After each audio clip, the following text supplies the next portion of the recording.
Buenas tardes, alumnos. Sean bienvenidos a la clase del día de hoy. Como pueden visualizar, esta clase está siendo grabada por el motivo de que ningún alumno se conectó a la reunión prevista para el día de hoy. Con eso mencionado, vamos a dar inicio.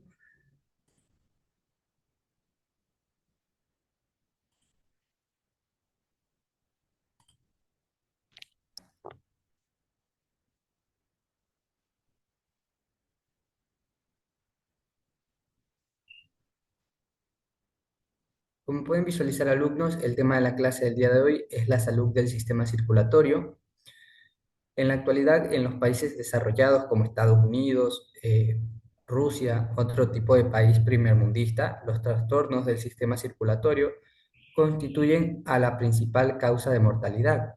Por todo ello, es muy importante seguir diversas acciones preventivas. ¿Qué serían las siguientes? Primera acción preventiva sería seguir una dieta baja en grasas animales, ya que algunas, como el colesterol, se depositan en el interior de los vasos sanguíneos y los obstruyen. Para ello debemos moderar o suprimir el consumo de alimentos como los productos de pastelería, el chocolate, la grasa de la carne, etc. Otra recomendación es hacer ejercicio físico moderado para fortalecer lo que son la musculatura del corazón. Y por último, no fumar, ya que el tabaco reduce lo que es el diámetro de los vasos sanguíneos. Estas serían algunas de las recomendaciones para lo que es mantener saludable el sistema circulatorio. Tenemos también algunas enfermedades del sistema circulatorio. Entre ellas tenemos la hipertensión arterial, que consiste en un aumento anormal de los valores de la tensión sanguínea debido a diversas causas, por ejemplo, cardíacas y pulmonares. Los síntomas son dolores de cabeza y vértigo. Sin embargo, en muchos casos no se produce ningún síntoma y el tratamiento consiste en un estricto control médico y seguir las medidas preventivas citadas anteriormente, que serían no fumar, hacer ejercicio y tener una dieta sana. Otra enfermedad es la aterosclerosis, que consiste en la acumulación del colesterol en las paredes de las arterias, de modo que dificultan la circulación de la sangre. Esta acumulación se debe a diversas enfermedades y se agrava por fumar. Como consecuencia puede producirse una enfermedad coronaria. El tratamiento consiste en seguir las medidas preventivas citadas anteriormente, que ya las hemos mencionado. Por último, el último ejemplo de algunas enfermedades del sistema circulatorio es el infarto de miocardio, que se trata de una lesión en una parte del músculo cardíaco a causa de la obstrucción de algunas de las arterias que llevan lo que es la sangre al corazón. Como consecuencia, esta parte del corazón no recibe la sangre y queda inutilizada. Los síntomas son un fuerte dolor en el pecho y la sensación de angustia. El tratamiento consiste en la administración de medicamentos y seguir las medidas preventivas ya citadas anteriormente. Como hemos visto, hay algunas enfermedades del sistema circulatorio y también hemos visto algunas recomendaciones para mantener saludable el sistema circulatorio. Muchas de las enfermedades que afectan a nuestro cuerpo se manifiestan en la sangre y para poder detectarlas se realizan lo que son los análisis de sangre. Estos consisten en el estudio de una muestra de sangre de la que se calcula el número de diferentes elementos celulares, la cantidad y el tipo de sustancias que contiene el plasma. Los aspectos que se analizan reciben el nombre de parámetros sanguíneos. Algunos de ellos son los eritrocitos. Sería lo que se analizaría el número de eritrocitos por cada milímetro cúbico de sangre. También se analizan los hematocritos, que es la proporción entre el volumen de los elementos celulares y el volumen de la sangre. Y por último, los leucocitos, que es el número de leucocitos por cada milímetro cúbico de sangre. Aparte, también se analiza la glucemia y los miligramos de glucosa, que serían 100 miligramos de sangre. Pues, también tenemos lo que es la colesterolemia, los miligramos de colesterol en la sangre, que serían 100 igualmente. Cuando alguno de estos parámetros se separa de los vasos, de los valores preestablecidos, como ya hemos especificado, que lo correcto sería 100 miligramos por sangre, significa que sufre algún trastorno. Por ejemplo, el hematocrito tiene un valor bajo cuando se padece una anemia.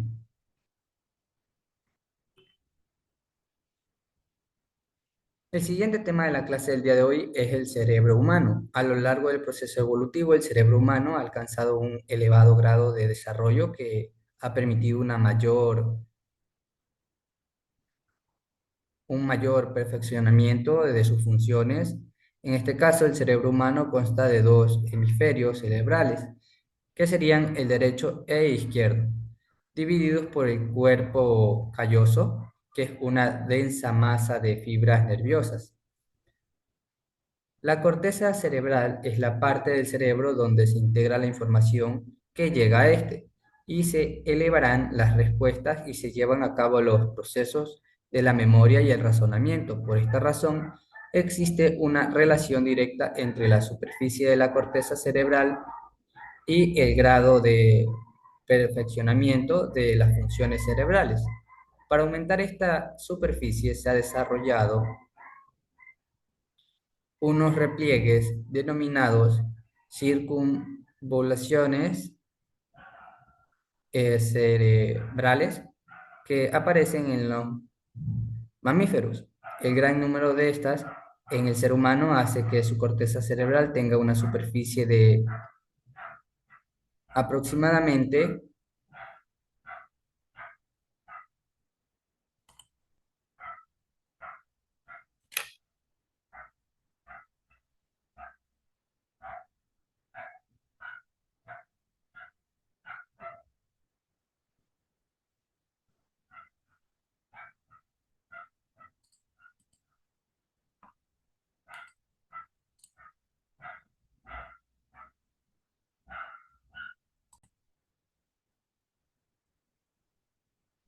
Aproximadamente, como hemos mencionado, 2.500 centímetros cuadrados. La corteza está dividida en los lóbulos, que son las zonas limitadas por unos surcos y que recibe el nombre de hueso de cráneo.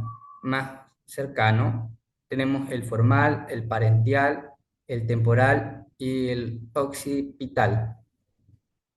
Existen distintas áreas de la cabeza, las cuales desarrollan funciones especializadas.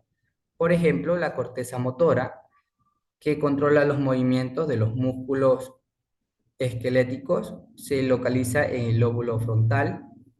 Tenemos la corteza sensorial, que recibe los estímulos del tacto, la temperatura, disculpen, el dolor y el gusto, o sea, percibe los sentidos.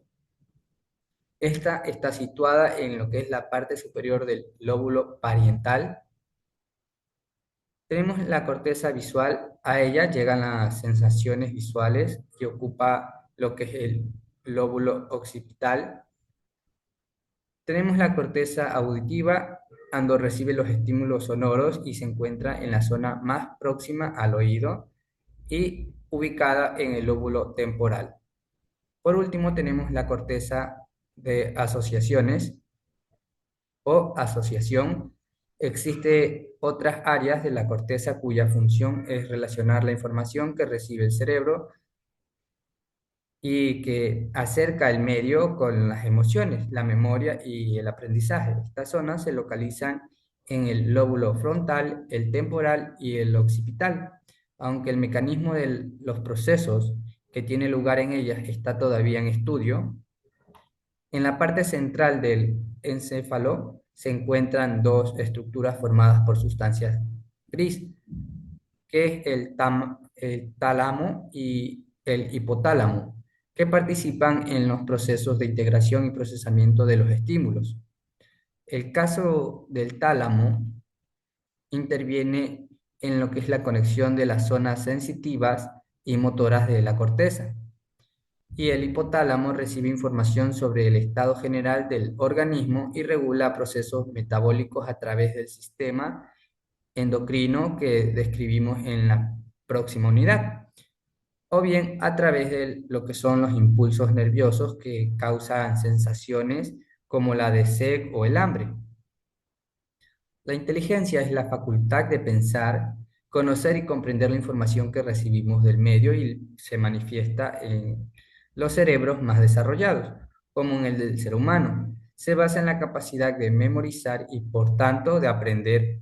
En este caso, la memoria se desarrolla a partir de una serie de conexiones entre neuronas localizadas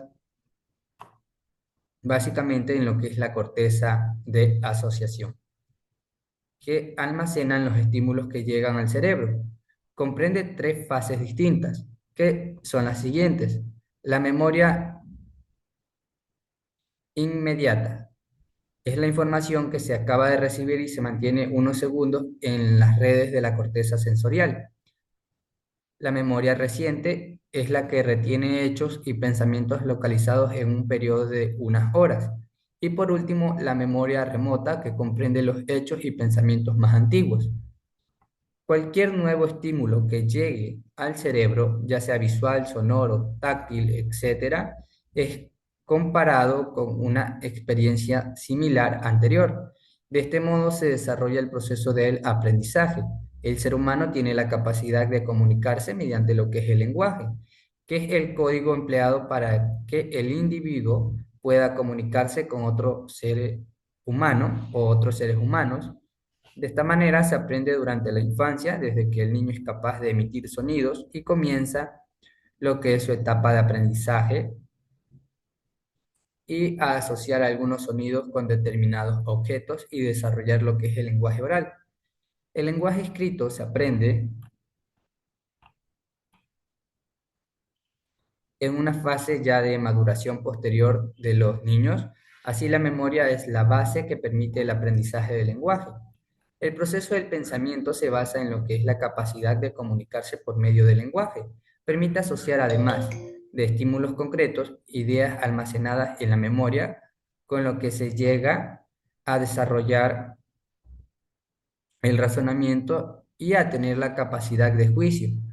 Las emociones dependen de lo que es la actividad que se lleva a cabo en neuronas situadas en la base del cerebro, que están conectadas con la corteza cerebral y el hipotálamo.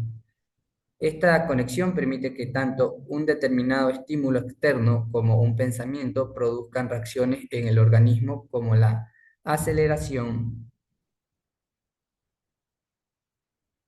del pulso que provoca el hecho de estar ante un peligro, ya sea real o producido por la imaginación. Aparte, la capacidad de desarrollar las funciones cerebrales se transmite de forma hereditaria, pero su desarrollo real depende del proceso de aprendizaje de cada individuo, que formará su inteligencia y su personalidad, aparte de su propio criterio.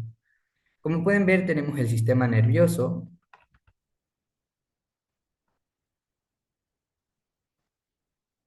Ok, alumnos, hasta aquí vamos a llegar el día de hoy con respecto a la clase. Hemos visto el tema de lo que es el cerebro y sus componentes, cómo está formado y todo lo que representa este tipo de órgano, por decirlo así, ya que este es el encargado de realizar los procesos de pensamiento, aprendizaje y memorización, los que nos permiten, como ya hemos explicado en la clase, pues aprender más día a día. Con eso dicho, alumnos, vamos a explicar lo que es la tarea del día de hoy.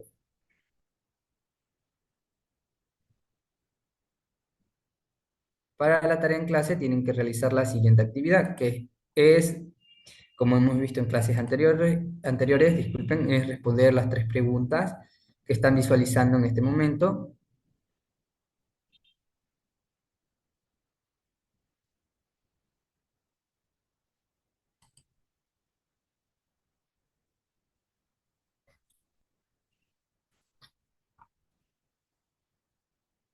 que son las siguientes. ¿Qué medidas preventivas ayudan a mantener lo que es la salud del sistema circulatorio?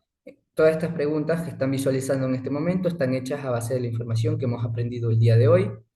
¿Qué son los parámetros sanguíneos y qué información proporcionan en un análisis de sangre? Ya sabemos que cuando los parámetros de un individuo no coinciden con los parámetros establecidos, quiere decir que presenta una anormalidad en su sistema circulatorio. Por ende, sufre o una enfermedad o una mutación. Y tercera pregunta, explica en qué consiste lo que es el aterosclerosis y cuáles son sus principales consecuencias. Esas son las tres preguntas para la actividad en clase y para la tarea en casa tienen que elaborar un mapa conceptual sobre las áreas de la corteza cerebral y sus funciones que ya hemos explicado en la clase del día de hoy. Si tienen alguna duda o pregunta con respecto a alguna de las dos actividades o a la clase, pueden comunicarse conmigo mediante la plataforma Alumnos. Con eso mencionado, damos por finalizada la clase del día de hoy. Si tienen alguna duda, ya saben, pueden comunicarse conmigo.